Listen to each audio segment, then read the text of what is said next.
Welcome back to another episode of Bet GPT. This is episode 48, and it's nice recording at a normal time. It's late Monday, the 19th. If you remember last episode, I had to get up at 5 a.m. so we could fit a recording in, or even earlier than that, I guess. So it's good to be back in normal time, Slade. Good to see you, man, after the weekend of sports. Figured we should get together this Monday and kind of just talk about some college basketball, recap what's been going on, and some people are calling it the saddest league in all of sports, the NBA, and then talk a little bit MLB free agency with spring training starting up this Friday.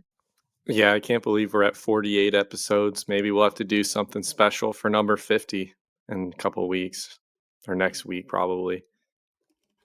I know. I want to Happy President's Day to everybody also, for those of you who have today off work. Did you have today off work? Yeah, it's a federal holiday. I did not. I took PTO today. I was in Florida over the weekend watching some baseball. Recurring guest Brady Cheezel, watched him pitch. He went like 4 2/3 with 0 earned runs. So golf clap. Is that regular season or is that like still spring training? I know college baseball schedule is weird. Yeah, it was a regular season series against some Florida team. Yeah. But all right, let's get into it here. It's almost March Madness. We're a couple weeks away from conference tournaments. So football led us up to this point, which is nice. Now we just can kind of dig into college a little bit more and get ready for those conference tournaments and then ultimately March Madness coming up here in a few weeks. So let's look at the top seeds that were just released. So this is as of February 17th. So that was what, Saturday? Yeah, so Saturday afternoon these got released. Number 1 seed Purdue. So they actually lost yesterday to Ohio State. I believe they've lost in the first round of the tournament the last 2 or if not 3 years. So they've been vulnerable. They're a team where, they just rely on Edey. He has to get his foul calls. He has to get his foul calls. He has been hitting free throws, so he's got to continue to do that. Do you think they're a legitimate team that can win a title? I think this is the year they probably make a deeper run than maybe those other years, but I wouldn't put them as like without knowing how the bracket shakes out, I guess, I wouldn't pencil them into a Final Four as like a lock or anything like that. They aren't one of my top 4 or 5 teams when it comes to NCAA tournament time because I do think how they get officiated matters. And they do have some losing DNA and some dragons to slay when it comes to like the mental hurdle of always losing in the first round with Matt Painter. Yeah, I totally agree. And I wouldn't have them first either. They're probably in my top 4 or 5. But the team that is number 1 and the betting odds reflect that, UConn plus 450. So they're another projected 1 seed. Obviously, the defending champs, they've been just crushing people. They only have 3 losses this year. They're the number 2 overall seed. I'm assuming that you are fully on board with UConn. Yes, but I will say that the one surprising thing about them is, yes, they are the returning champs, but they did have a decent bit of turnover on their roster between the NBA draft. And then I think they brought in some transfers that are playing really well. But it's not like, we're bringing back our top 5 guys. And so like we should have a ton of confidence in them running it back and winning another national title or anything like that, but they are still an absolutely loaded team, and they obviously have a great coach and system. So I'm a believer, but yeah, I don't know if they're my top team necessarily either. So then would your top team be Houston, another 1 seed? I know you've been watching them quite a bit lately. Yes, I watched them kick the shit out of Texas. So I have that in my head. 3 of their top 4 starters are scorers or seniors. So they're a veteran team. I know this time of year, it seems like the teams that have like those upperclassmen, guys that can play both ways, because there's going to be a game in the tournament where your shot's not falling and you still have to be able to win an ugly game. Like we watched San Diego State last year. They were not a great scoring team, but they kept every game close because they could defend and they were athletic. And I think Houston kind of has some of that, but they're another team that's kind of been in that mix, like in the top 2 seeds. So they've won a lot, but they haven't necessarily cracked through. I think this is kind of their time to to make that jump into like the Final Four national title conversation. Yeah, I totally agree. And for those listening, next time you're bored, go to kenpom.com. He has an analytics site where he basically just breaks down all the teams, adjusted offense, defense, luck factor, strength of schedule, and a few other things. And he ranks everyone, and then from there he kind of predicts like his given line for each matchup. He currently has Houston as the number one overall team. They're plus 32.39. Connecticut number 2 at plus 30.45, Purdue plus 29.60, and then Arizona 28.51. That's kind of his top four. And then there's a little bit of a gap down to Tennessee, Bama, Auburn, Illinois, Iowa State, and North Carolina. I've watched Auburn a few times, and I think they're pretty good too. They're ranked 14th in the country, but I mean, it's not crazy for a 3 seed to make a run either, So I think they're a team to keep an eye on. They are essentially unbeatable at home. Mm-hmm. The only issue is they're obviously not getting Right. any home games come tournament time. So they're gonna have to figure out how to win on the road, win in these neutral environments. But yeah, if they are, if they can sneak up to a 2 seed, hopefully they can kind of get in a pod where they're close to home. I'm not sure if that helps them necessarily, but yeah, I think it's kind of interesting to see like who are teams that can actually go on the road and actually win games. I'm not asking you to go and like be the top 5 team on the road, but you got to be these teams that are like 5th or 6th in your standings. You got to be beating these teams on the road every single time. We've seen it in the Big Ten. No one seems to want to be able to win road games. Mm-hmm. It's been like the least road games won in the last 20 years in conference play. So that's been pretty. The Big Ten feels pretty down cool pretty bad this year outside of Purdue. That's another reason. Excuse me. That's another reason I'm a little skeptical of Purdue is I just don't think the Big Ten is very good. As it stands today, the Big Ten only has 2 ranked teams, and I can't. That feels like that very rarely has been the case for the last decade.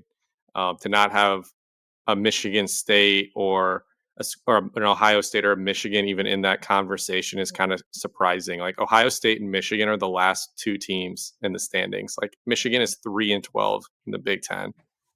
They did beat Iowa though, so.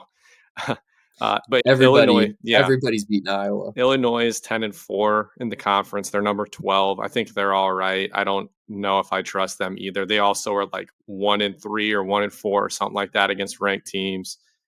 So not to cut you off, but KenPom has, we just going through the Big Ten here. Purdue 3, Illinois 8, Michigan State 15, Wisconsin 19. I know Wisconsin's lost like 4 in a row. They were up to number 4 in the AP poll less than 2 weeks ago. And so those are the only 4 teams within the top 10. And then there's really not anybody else. Nebraska is 40, unless I'm missing somebody else. So in the month of February, Wisconsin has lost to Nebraska, Purdue, Michigan, and Rutgers. So they lost their first 4 games of the month. They did bounce back and beat Ohio State. And then they lost to Iowa in overtime over the weekend. So they've lost 4 of their last 5. I guess that's Iowa's only quad 1 win. And it's against a team that's now, it's not as glamorous of a win as it looked like. They essentially caught Wisconsin at like the lowest part of their season. Morale's down.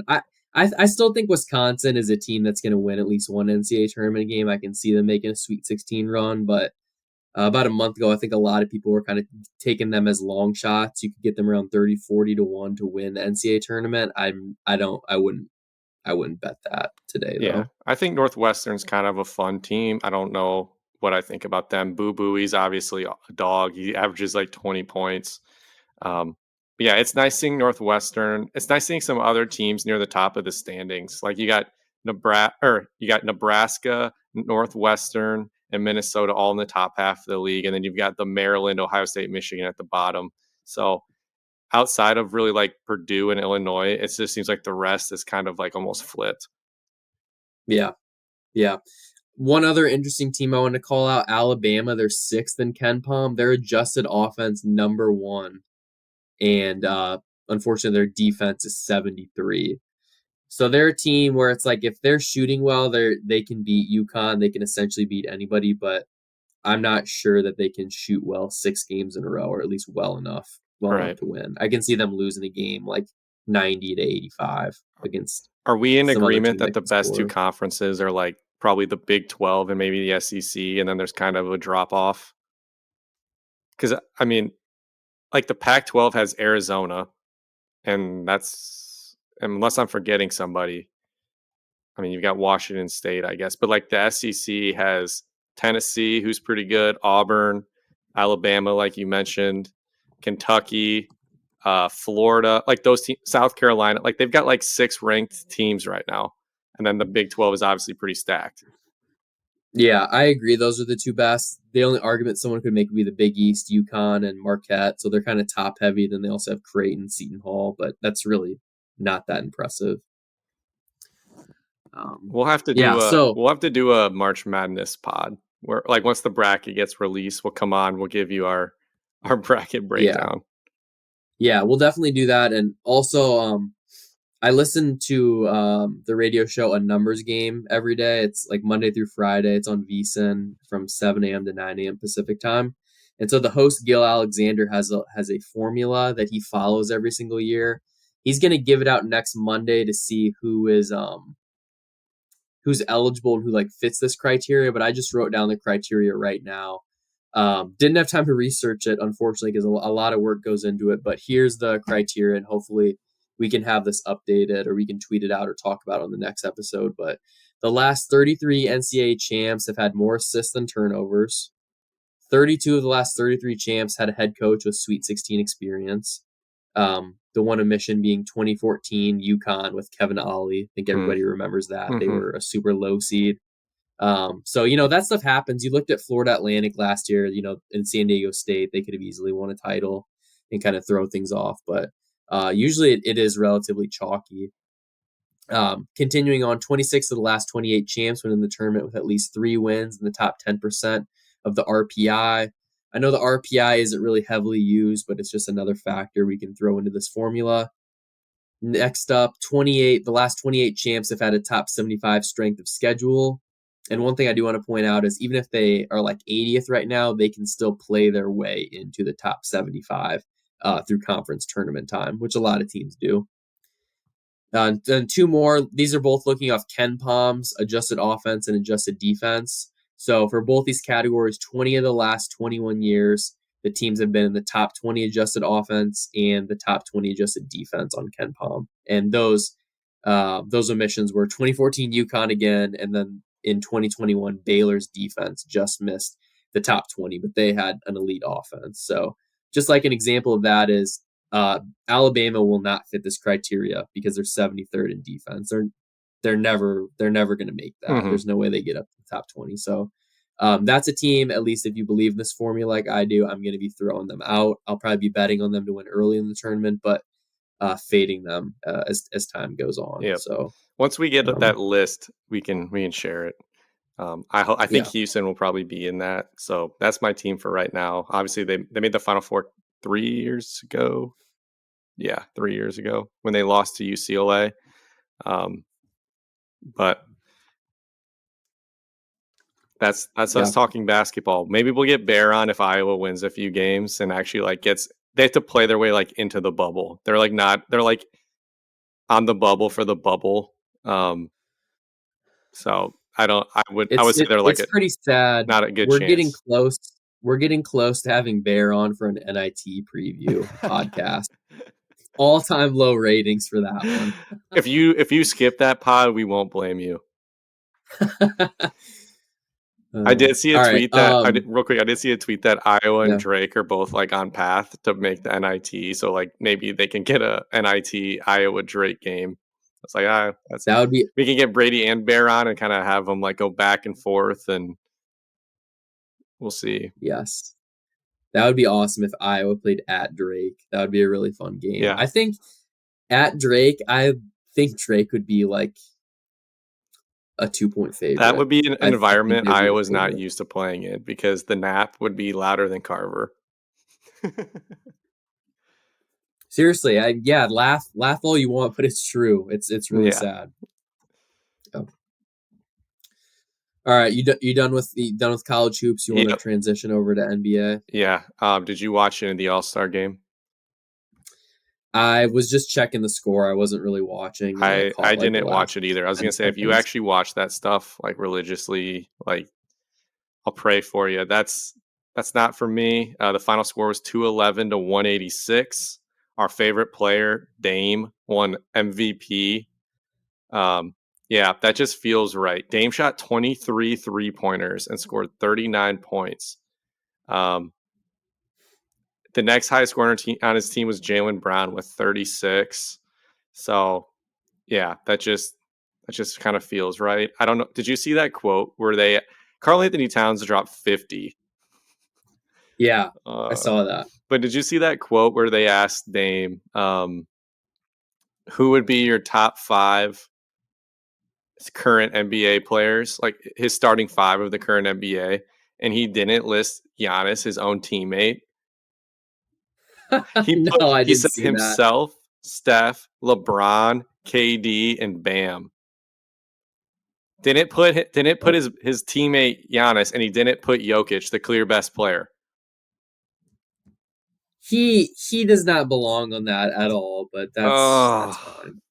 Whatever. anywho, that just So go ahead. yeah, I just wanted to point this out. Like you can still bet on this game, obviously, and you can bet on MVP. I didn't have any action. I guess you could have bet the over, Yeah, but I mean, you don't really know how the game's gonna go until probably about a quarter of the way through. And by the time you do that, the total is gonna be totally adjusted to how it should be. right. But our good friend Joey Isaacs from a few episodes ago, he tweeted right before the game, he bet LeBron not to win All-Star MVP at minus 1574. So laying minus 1574 is crazy, but he must have had some insider information because looking at the box score, LeBron only played 14 minutes. So if you know Yeah, that he's not gonna play and be going all out, then that's true because man, if all, you have the all money, the other players that were probably in the running had 28 to like 32 minutes. exactly. Yeah. But Um, just speaking of Dame, I'm going to transition here to a different sport. So when you know how Dame had his whole era of like, I'm not running from the grind, and it got to the point where we were all just like, shut up, like you liked Dame for a long time, like you liked Dame before he was even like considered like a superstar, but after a while, it just kind of wears thin, and it's like yeah, I muted him on Twitter now. I just can't handle it. there's like there's this whole thing where like guys are like, "Oh, I don't want to chase rings," and it's like the anti-LeBron. And at first, you kind of respect it, but then you realize that like saying this, and I'll get to the other sport here in a second. But it's are you really chasing the grind, or are you just like running from any sort of pressure or like stakes? Because Mike Trout today came out and it's like, I don't want to run from the grind here and for the Los Angeles Angels, and basically said he doesn't want to get traded, despite being the most poorly ran organization probably in sports. And it's like, how noble of you, but at the same time, it's like you're doing yourself and the sport a disservice. And so it just brought me back to the parallel from like Dame and Trout, where they think they're doing this like noble thing, but really it's like you're just not putting yourself on the line for any criticism at all, because it's always going to be like, well, his team sucks, it's not his fault, or like, Yeah. and now it's like no one can say anything because the Angels are a dumpster fire and he was quote unquote loyal. So I don't know, that just kind of annoyed me a little bit. It'll be interesting to see if he does end up staying with the Angels for the rest of his career. I can see him getting traded to the Phillies kind of towards the last 2 or 3 years of his career, especially if Harper's still there. I know Harper said he wants to get extended into his 40s because God forbid he's only scheduled to play through his age 39 season in Yeah. Philly. So And maybe we need to that do could be a like an spot. award like once a month, like just douche of the month or something. And because I want to give that award to Anthony Rendon. He Yeah. had some quotes today where he basically said baseball is not a top priority to him. Like he said it's just a job, that he doesn't enjoy it. Basically, that they were like, "How committed are you?" And he said, "I'm here, aren't I?" Like just being a total dick. And he's the most overpaid player in the sport. And he basically just said, "I'm here so I don't get fined." And he still has 3 years and like $130-ish million left on his deal. So I don't know. That dude drives me crazy. Imagine being the CEO of your company, of a I guess $1 billion company, and saying, "All right, we're gonna pay this guy $38 million a year for the next like 6 years," and then he turns out he doesn't even want to be there. I just don't understand how you don't put in the research and talk to people close to him and figure out if he truly loves baseball. I know it's kind of hard, you can put on a brave face for as long as you want till you get that contract. He did exactly what he needed to do. He balled out in his contract year. They won a World Series. I can't fault him for that. He was a great player. Injuries slowed him down, and I think the difference between good and great players is when they have injuries, they like rehab really hard. They're motivated, and it like makes them sick that they're not good anymore. And Rendon clearly just doesn't He doesn't doesn't care. I care mean, that he's not he as just like strong. let himself go, and he's probably the worst contract in the sport, and just has like no pride or like no remorse for like the fans or anything like that. I mean, he might be the only player that's ever made like hundreds of millions of dollars in a sport, been an all-star. I think he was the number one pick, He won a went sixth championship. overall. Yeah, and like is still a loser. Like no one likes him. So No. I don't know. That just kind of that whole team just Is he drives me the nuts. first is he the first like $200 million contract player who's pretty much never had a kid be like, Rendon's my favorite Yeah. player? You're never gonna see someone in a And speaking of Rendon kids, jersey. he like used his kids as like a reason to not care as much about his job or baseball. He's like, I have a new perspective, like with a family. Like I care about other things and all this. And he like talked about like potential retirement. And it's like all these great athletes have kids. They don't use that as like some sort of like, oh, I have so many other things that are more important than my job or my sport or my career. Like LeBron raises kids and he cares about, how he treats his body and like winning almost to a fault. And like, it's just like, shut up, dude. I think I just want to call out the elephant in the room real quick. The listeners may be wondering down the line when we have kids with our respective families, will that affect the content we put out? I'm here to say no. We will not use that as an excuse. You said, was it the other day? You're like, we will be podcasting more with kids. Yeah, we're gonna need a break. Yeah, I was texting Slade similar to Simmons and cousin Sal when they have their parents' corner. We'll have something like that down the line a few years from now. So Uh, yeah, shout out Rendon. He's his agent is Scott Boras, everyone's favorite agent, who's single-handedly slowing down and killing the fun of MLB free agency. I know his main guy right now. He is Snell he too, has correct? four. He has all four of the big names. Before Okay. we Yeah. Do you transition want to to, I the guess, give Cubs us? piece, I just want to say, Mike Trout. Um, I know you like to make that joke about how I acted like Trout's like career was over after that like back injury that they said will like last the rest of his career. But I do just want to point out that he has not played 75% or more of the Angels games for 4 straight seasons. And so I don't even know, like, if that trade were to happen, I don't know how much you would even get back anymore, or like how much he's worth, or like if you'd have to eat a lot of that money. I mean, he's on the wrong side of 30. He's not staying healthy and he's expensive. Um, he's obviously a great player Yeah. when he's healthy, and like his stats, even when he plays half a season, he's still worth like 4 wins, which is like a borderline all-star season over 162. But if you're not there for the second half of the season, it really doesn't matter, especially when you're making 30 some million. He's getting paid 35 million from now up through 2030, his age 38 season. I agree with you on the Phillies. I think So, that's probably where he'll eventually end up, and it'll be like him and Harper, kind of aging stars, trying to bring one home. I'd root for that team. It just seems like the fans want him to like get out of LA more than he does, so it's kind of like it's kind of frustrating. I mean, I think all baseball fans hate the Angels. Like if he were on the Yankees or like really any other big market team going for it, like he would be so much more popular, but he's just content hiding out in like the most irrelevant sports franchise in the world. So the worst ran one at yeah. least. Yeah, I agree. But yeah, to the Boris free agents. So Matt Chapman, Cody Bellinger, Blake Snell, and did I say Jordan Montgomery?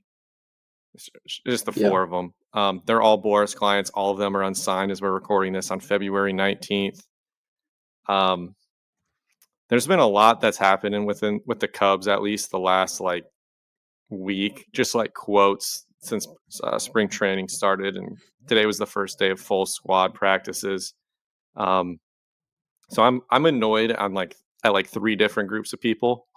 The first being I'm annoyed at a large percent of the Cubs fans. I'm annoyed at Jed Hoyer, and then I'm annoyed at ownership. All three levels. We can start in chronological order. So Jed, like at the beginning of spring training, said during his like press conference that he thought last year's team should have been a playoff team and all of this.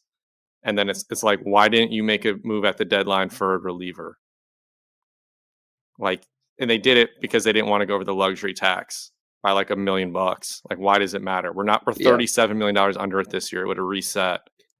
And so that just kind of bothered me. It sounds like he's using Ross as a scapegoat. You know, I don't like that when that bullpen was a total disaster and it cost them the playoffs. They missed it by a game and they had no arms left at the end of the season. It was a clear need at the time of the deadline, too. I'm annoyed at Cubs fans. If you've seen me on Twitter, I have been tweeting back at some people, just some stupid stuff about how the Cubs aren't serious because they won't pay Bellinger. Newsflash, he hasn't signed anywhere. His asking price is over $200 million. If he signs with like the Blue Jays tomorrow for like $150 million, then people can be mad. But until then, I don't really want to hear that. Everyone's like, just get it done. It's like he'd be signed if his asking price was reasonable. So I think Matt Chapman makes more sense, except for the fact he's not left-handed. I kind of am enthralled with that idea of like Matt Chapman at third, Swanson at short, Nico at second, like having the best defender at the 3 infield spots in the league. That sounds awesome. Yeah. The concern, yeah, is just there's no lefties on that team. Like literally, you'd have Hap as a switch hitter and PCA, and Mervis if he even is like playing. So I think Bush is a lefty, but he's also a rookie.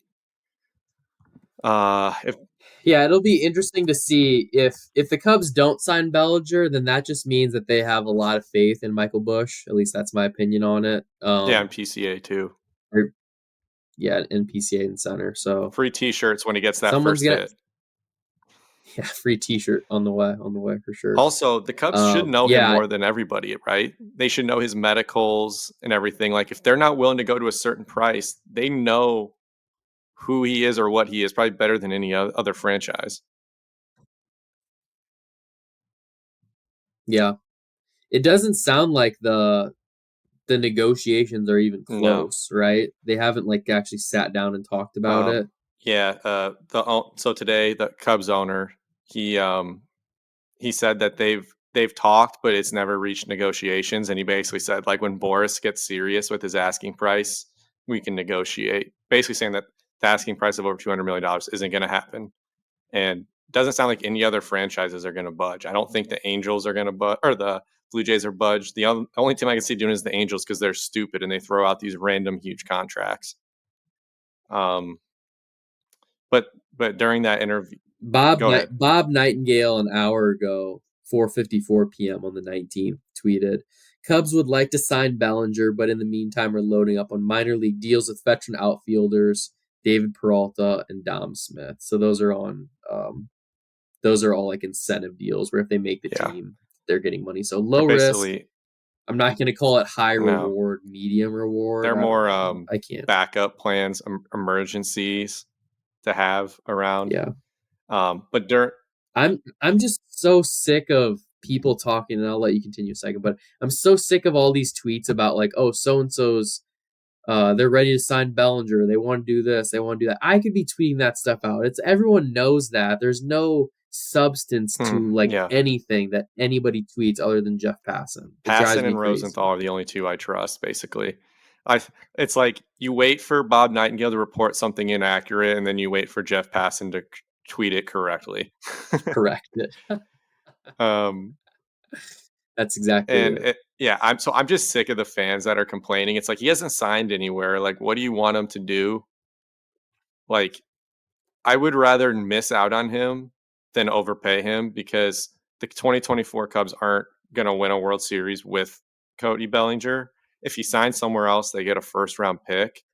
But what did concern me today is Tom Ricketts basically said, look at what the Diamondbacks did. They made the World Series with a low payroll and blah, blah, blah. And then he's like, we're close to the luxury tax and all this stuff. But that's not true. They're $37 million under it.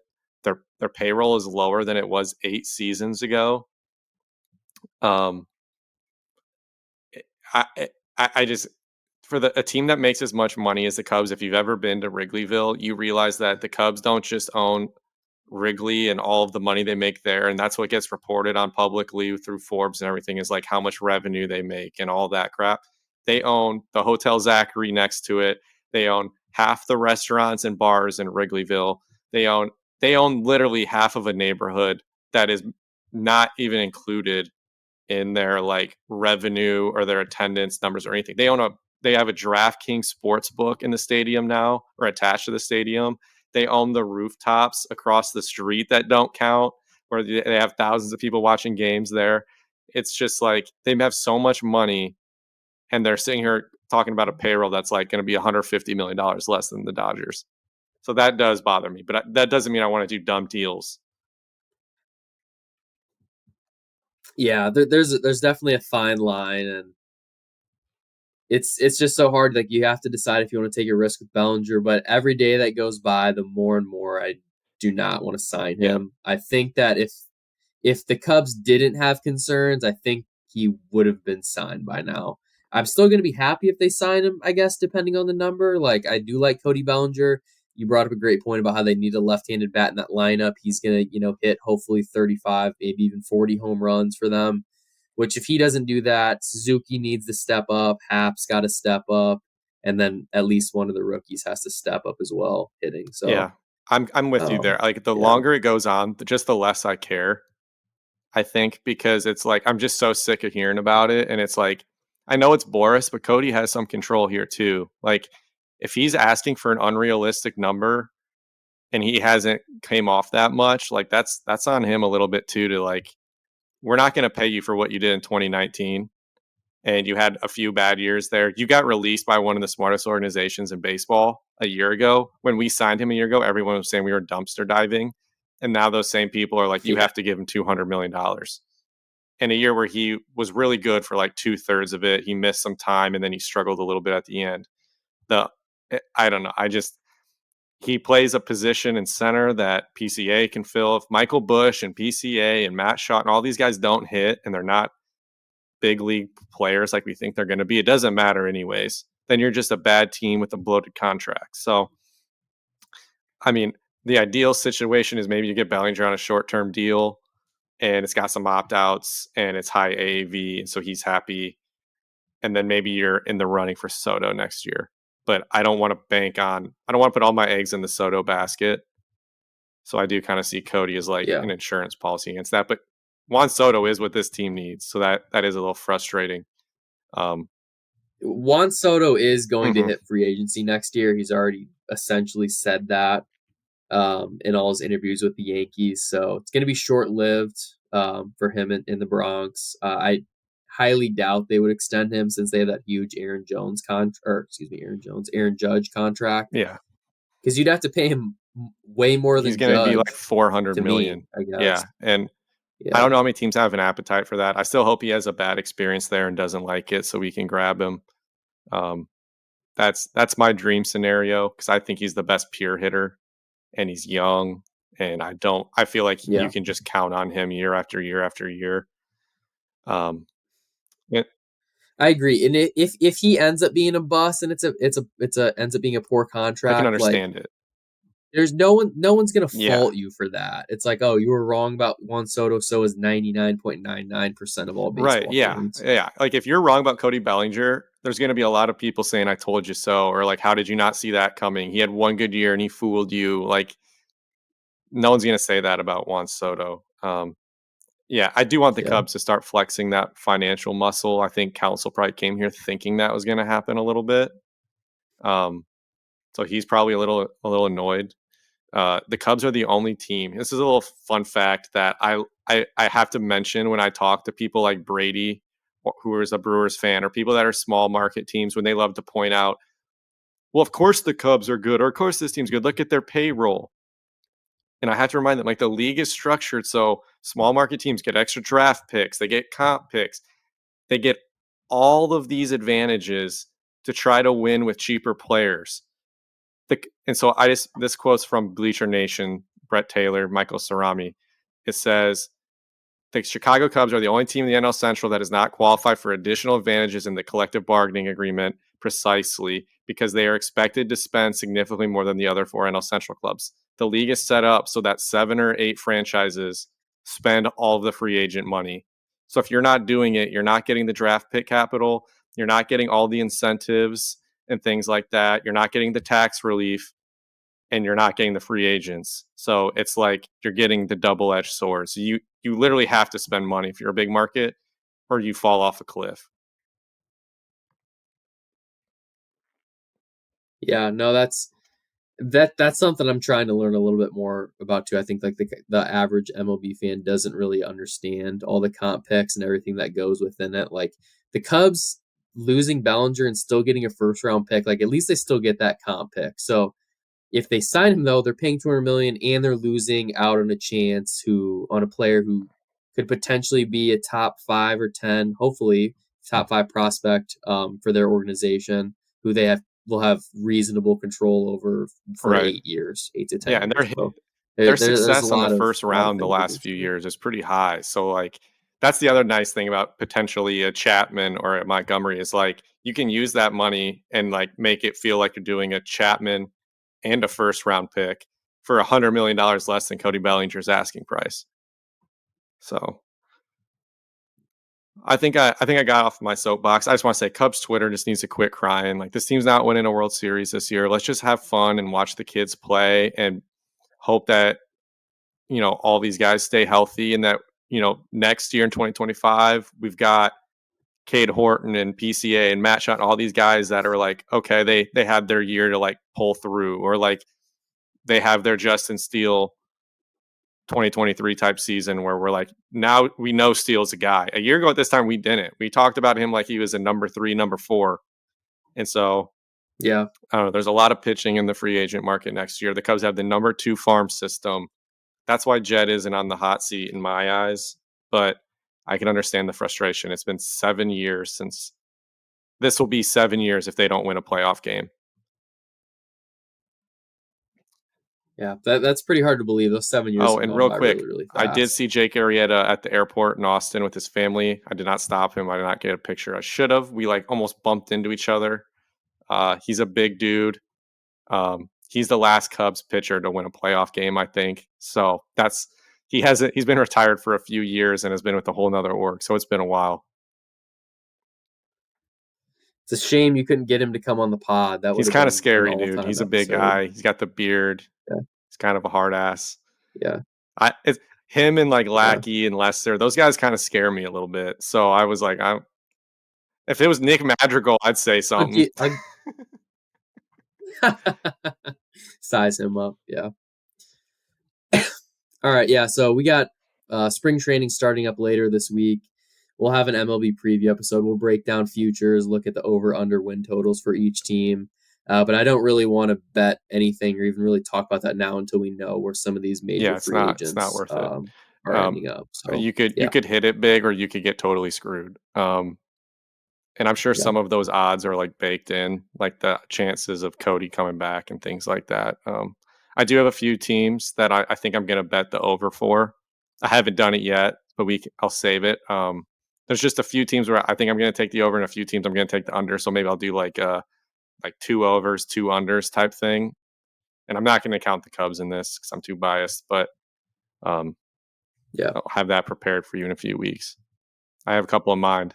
Yeah, well, we definitely need to do that because it's been hard rolling out these 6-pack picks without football being on a weekly basis. So we will have more picks for you guys soon. We're working on it. However, I do want to break down the NBA awards since we just had the All-Star break this weekend, so we kind of have some downtime to check out these award categories and kind of see if we like anything here. So let's just quickly spend 5 minutes, roll through these, and then we can let everyone go on their merry way. So first up, NBA MVP for the season. Jokic minus 140, SGA plus 210.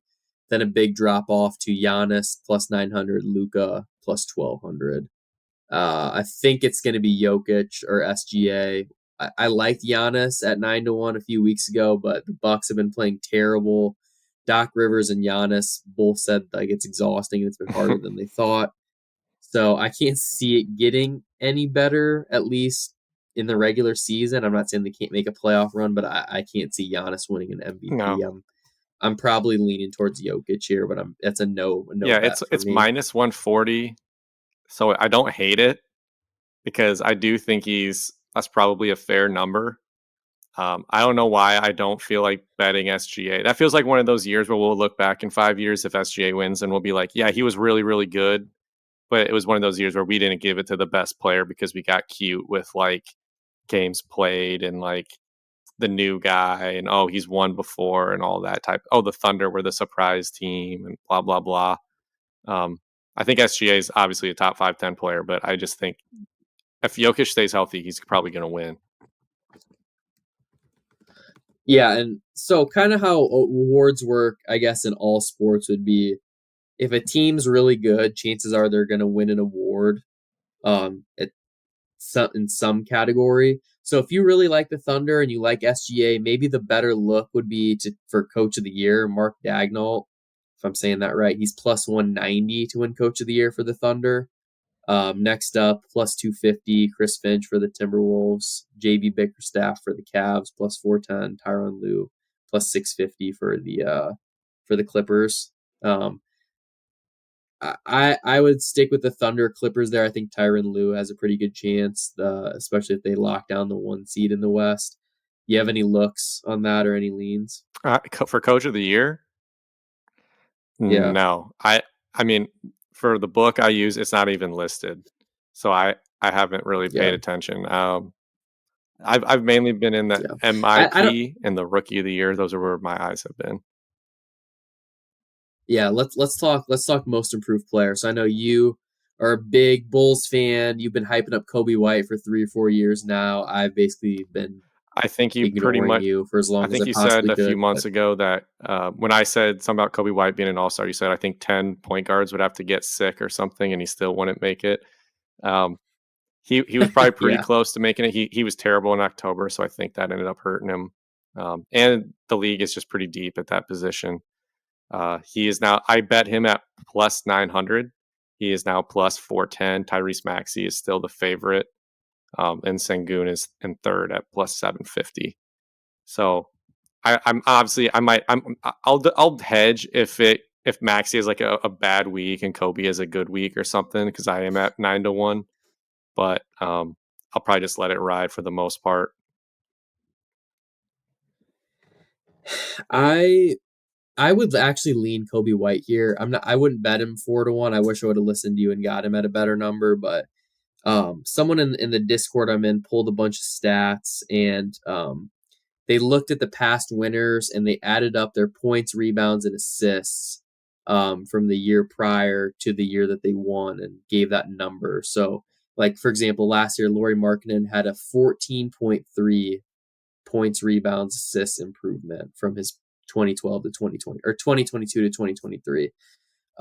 Continuing down the list, Ja Morant went up 9.3. Julius Randle went up 8.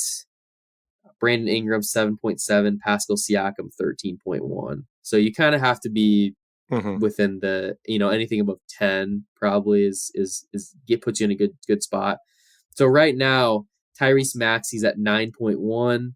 Şengün's at 7.6, and Kobe White is at 14.2. Yeah. I do want to point out he did struggle last year, though, so it kind of overinflates it just a tiny bit because he was only averaging like 9 a game last year, whereas I think his second year he averaged like 15. But still, I mean, that's, he went down, but he improved. I guess it depends on how you view most improved. I think a year ago, most people thought Maxey was already way better than Kobe. So, like, Maxey is still probably better than Kobe, but it's like, if the jump is who improved the most, it is Kobe. If it's like who kind of is on a different tier now, then I guess it's Maxey. Kobe kind of got buried for a while when they had like, I don't know. I mean, now they don't have Lonzo or Levine, and then Caruso's been in and out of the lineup. So like he leads the league in minutes, which is probably helping his stats.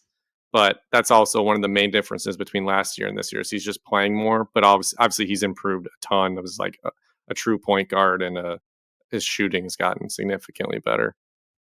I do want to say I kind of am mad at myself for not betting more on Wemby Rookie of the Year when considering there was like a 2-month span where he was behind Chet and Chet was going off, and like it was kind of looking dire there. He's now minus 600. He's been going crazy. And so now it's like he's basically won if he stays healthy. So I am a little mad that we could have gotten Wemby at Rookie of the Year plus money not that long ago. I know, like looking back on like 20 years from now, if you tell a fan like, oh, we could have got Wembanyama at plus money doing Rookie of the Year, they're gonna be like, are you serious? Like what's going on? So that was a huge miss by us on that one too. Now I'm not saying you have to bet awards weekly. I wouldn't recommend that, but you need to be checking in on this stuff weekly. And if you see something that looks a little bit off, you got to do some extra research and decide to see if that's actually something. It's where the ultimate value is. Really, this is actually.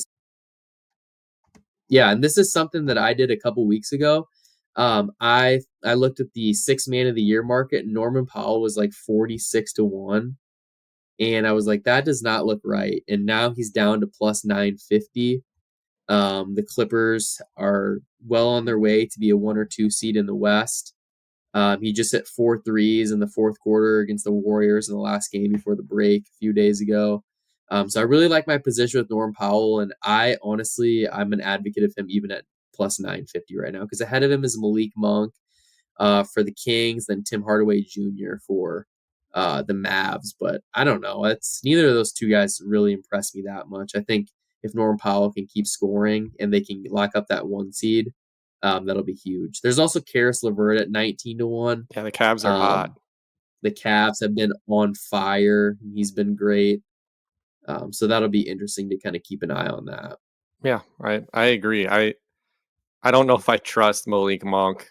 Him winning a 6 man of the year just doesn't even feel right, because he's also been like around for so long. I don't know. He's been a starter, I'm sure, a ton of his career too. Yeah. Rudy Gobert is minus 700 for defensive player of the year. This is just kind of a weird thing. I was just listening to a pod and they were saying that he actually played last season hurt the whole year. And so that's part of the reason he wasn't as good, but they didn't tell anybody until like this season that he was hurt last year. And that's why he's playing so much better this year. So, I guess he took a lot of crap last year and kept his mouth shut. He's brought a lot of crap on himself over the years, so I don't really feel bad for him, but, I guess if you're a Timberwolves fan, you probably breathe a sigh of relief that contract isn't, or that trade isn't as terrible as it looked like, 10 months ago, because it was bad. I mean, it would have been terrible pretty much regardless, but yeah, he has been playing well. I mean, they're the 1 seed, and there's no player that they were going to realistically trade for that was going to get them to like title contention. So like, I kind of get it, but they just gave up way too much. Yeah, I agree. Yeah, so that's pretty much everything in the awards market. And to end the show here, I wanted to ask you what you thought on the NCAA women's side of things. So Caitlin Clark obviously just broke the record for most points. So shout out her for that. The South Carolina team is undefeated and a juggernaut yet again. They're plus 110 to win the title. Your second favorite team, LSU, is plus 650. Iowa is plus 700. And then there's a pretty big drop off to Stanford, 15 to 1, UCLA 20 to 1, Texas 20 to 1, and UConn Yeah, 20 to 1. the only team, Um, the only long shot you'd probably even consider is UConn because they have the star power. But yeah, that it yeah. kind of sucks when you have a team or a sport that's supposed to be like the whole point of the NCAA tournament is the parity and how upsets happen, and you have a team that's plus 110. That's like insane to me.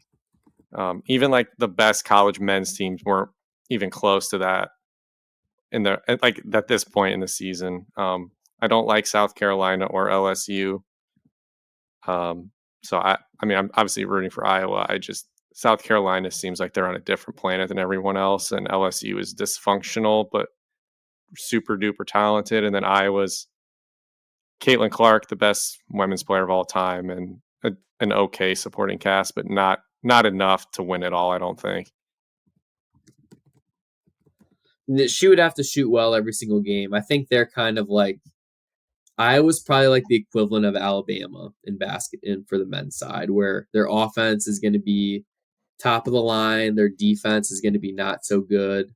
And can they find ways to, Yeah. How are they going to to win 6 rebound games in a against row? like the South Carolinas and the LSUs? They won't. They didn't last year. That's what cost them is they couldn't rebound, and they had a true number two in Cesano. Haley Stolke's played better. She had a 46-point game the other day, but she's still not Monica. So I just don't think Iowa has the horsepower outside of Caitlin. Like with the amount of volume and attention she gets from defenses, she like I said, she has to basically be perfect against good teams for them to win.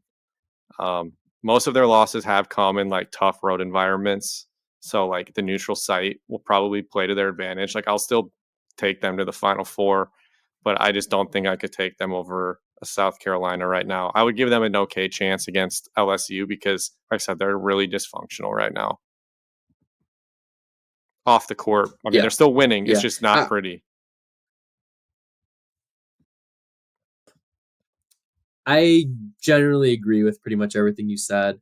I think South Carolina unfortunately ends up winning the title. I think they're that good. I'm not betting plus 110 on that though. I think if you actually want to bet on that, just wait until the finals and you can probably get them at like minus 150 against one of these top teams. So yeah, we'll at the end of our men's March Madness episode, we'll talk a few minutes on women's too, but it's a little bit harder to handicap, especially when you're not Yeah. watching many other games outside of like the Caitlin Clark Yeah, games, which is the pretty upsets in much that what tournament America don't is happen the doing. way they do in men. Like the top teams have a Yeah. higher concentration of talent than the men's game does, unfortunately. Yeah, when you're filling out a bracket, you can get in the 99th percentile by taking like every high seed and then Yeah. just like maybe not picking like the Yeah. third most I was common gonna say number you one could take team or one chalk for like seed the to win. first 3 rounds, and then once it gets to like a blue blood like UConn or something playing a team that had a really good year from like another conference that's like a 2 seed, like you could probably just take UConn over them and be okay. Just take the Yeah, blue blood and the higher exactly. seed Exactly. and mix it up occasionally, and you'll probably Yeah. finish really high. Yeah. And just to end the show here, last year I was in a survivor league for NCAA March Madness where you had to pick 2 teams per every day of the tournament. So hopefully I can get into that again, and I can if anybody listening to the show wants to DM me or Slade on Twitter, we can get you signed up for that as well. Just another fun way to gamble during March Madness. So looking forward to that. I think that pretty much covers everything we want to talk about. Slade, any other closing thoughts, or are you ready to wrap this one up? No, I know there were some big UFC fights. I caught a couple moments of some of some of the matches, but I don't even remember the big one, that final outcome of the big one. Yeah, it was Ilya Topora. He beat Volkanovski. He KO'd him in the second round. Volkanovski, I think, was on like a 5 belt defending streak. So they'll probably get a rematch there. So that was pretty exciting fight. And then in the co-main and I event, want to Robert say, Whittaker beat Paulo Costa. I was gonna say, I'm sorry about Tiger Woods. Turns out he was just sick. Okay, he's fine. good. Yeah, he's good. He's good. I ended up being out of town this weekend, but if I wasn't out of town, I was probably going to try to go to the golf tournament because it was in LA, and I would have bought probably Saturday or Sunday tickets, so I didn't have to miss time for work, and I would have been pissed if Tiger Woods withdrew. So it's always the risk of seeing Tiger, but if you haven't seen him in person, I highly suggest doing it. It's a good deal. So okay, that's it for me. Yeah. So yeah.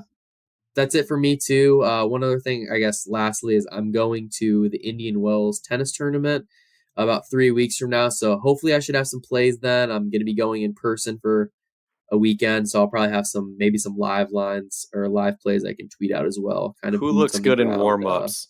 And then analysis. tweet it out. Yeah, exactly. But all right, thank you for listening, everyone. This has been another episode of Bet GPT, and we'll catch you guys next time.